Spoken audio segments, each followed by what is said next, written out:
A nossa conversa hoje aqui no Espaço Online é com a Renata Alves, que é nutricionista do Hospital Dante Pazzanese. Estamos ao vivo, queremos a sua participação. No Facebook é só você curtir a nossa página Jovem Pan Online e deixar lá seu comentário, sua pergunta. Pelo Twitter, @portal Jovem Pan, ou escreva um e-mail para a gente, espaço@jovempan.com.br.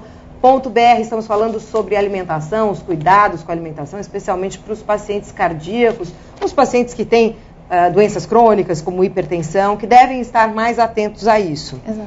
Agora, a alimentação e a quantidade de gordura varia de acordo com a faixa etária da pessoa?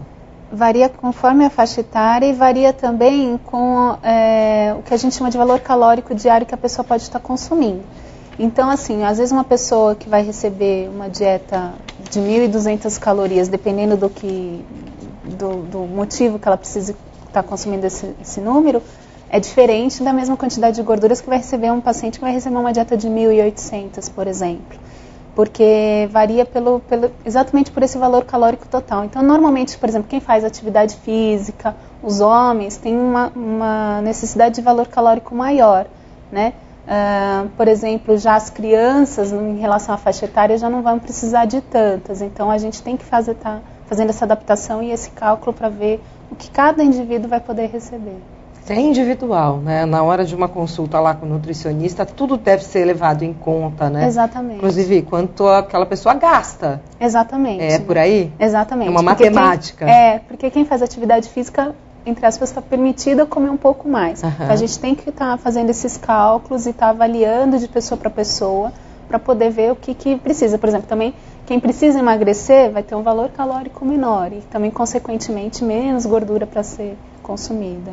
A gente percebe que as crianças, especialmente no início, lá na infância, eles são muito agitados, né? Têm energia, assim. Eles preferem, parece que o corpo pede um tipo de alimento, carboidratos, gorduras. Eles acabam preferindo esse tipo de alimentação justamente para suprir pode até ser também, essa energia toda. Porque o corpo ele acaba mesmo que gastando, gastando, e é o que dá a sensação de fome também. Então, os carboidratos, que são os pães, às vezes as bolachas, que as crianças gostam, e os doces, inclusive, né? Sucos, então a criança acaba tendo até um paladar também mais voltado para esse tipo de produtos, né? E também pelo paladar um pouco mais doce, mais adocicado, que acaba facilitando, né? Ora, uma dúvida muito frequente em relação ao sal. Uhum. A gente ouve dizer que o brasileiro come sal demais, o dobro do permitido. Queria que você explicasse pra gente quanto a gente deve consumir de sal e como é que a gente deve ler os rótulos em relação ao sal, porque não vem escrito sal, né? Vem escrito sódio. Como é que você faz esse cálculo? Na verdade, não é função do paciente fazer esse cálculo, né? Mas tomar um pouquinho de cuidado, porque tem já alimentos que naturalmente já vão ter mais o sódio, que é o componente do sal. Então, aqueles temperos prontos, produtos industrializados, costumam ter uma quantidade de sódio maior. Então, às vezes, até quando a gente sente o sabor mais puxado para o salgado, já tem que tomar um pouco mais de cuidado para evitar ultrapassar uma quantidade.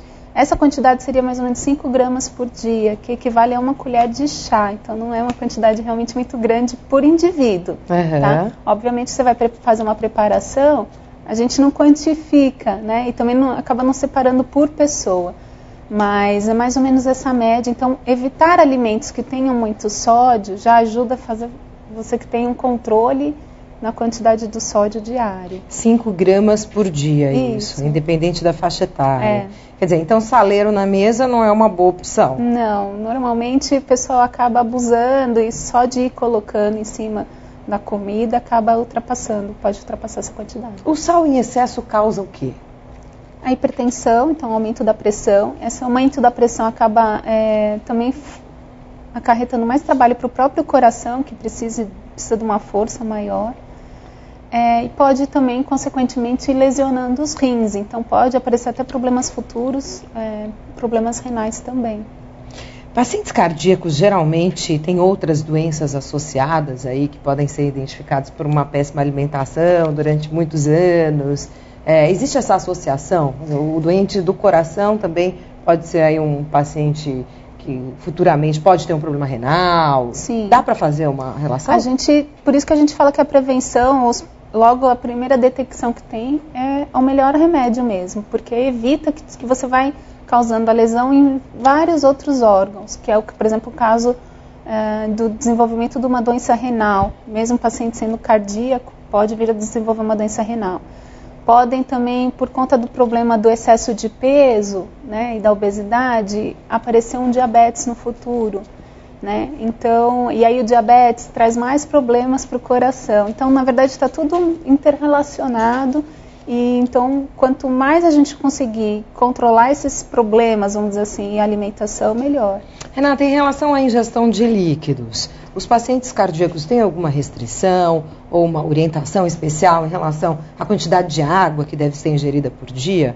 Isso é levado em conta ou não? Só se for uma questão de restrição de líquidos que o médico determine. Tá. Então, por exemplo, às vezes um paciente renal tanto pode ser incentivado a consumir mais líquidos, quanto ele não ter uma quantidade à vontade assim, para ser consumida. Às vezes eles têm um limite e a gente tem que estar orientando não só o consumo de líquidos, mas de alimentos que tenham uma quantidade de hidratação ou de água maior. Em relação às bebidas alcoólicas, né, principalmente agora no verão, existe um exagero, aí, um aumento do consumo de cerveja. A cerveja pode ser prejudicial para esse tipo de paciente e para as pessoas de uma forma geral? Ou nem tanto assim? A gente sabe que é diurético, né? É diurético, você pode perder sais minerais, então no caso aí pode estar prejudicando inclusive a pressão ou causando outros problemas no organismo. Tem o problema do que o pessoal esquece, que tem valor calórico também, né? Todo álcool por grama, ou seja, uma quantidade muito pequena, vamos falar assim, 1 grama, tem 7 calorias. Eu falei que o óleo tem 9. Então ele está bem próximo do valor calórico de uma gordura, por exemplo. Então o problema também, além disso, é da quantidade que a pessoa consome. Nunca vai tomar, às vezes, uma cerveja só, um copo, uma latinha, mas vai consumir uma quantidade grande. E dos acompanhamentos, que nunca está sozinho, às vezes está junto com uma carne mais salgada, então uma linguiça, que também é prejudicial. Batata frituras, né? Aqueles então, aperitivos. Também dá uma sobrecarga no fígado. O fígado tem um trabalho maior e para eliminação vai ser mais complicado. Então, assim, a gente pede para quem consome tomar cuidado e fazer sempre hidratação, sempre tomando água também para ir reidratando, né? Isso é importante, as pessoas acabam esquecendo, né? Esquecem, porque eles estão matando a sede com a cerveja, esquece que está desidratando por conta da perda. Exatamente. Nós estamos ao vivo hoje com a Renata Alves, nutricionista do Hospital Dante Pazanese. Você pode participar do programa com perguntas, comentários pelas redes sociais, no Twitter, @Portal Jovem Pan, pelo Facebook.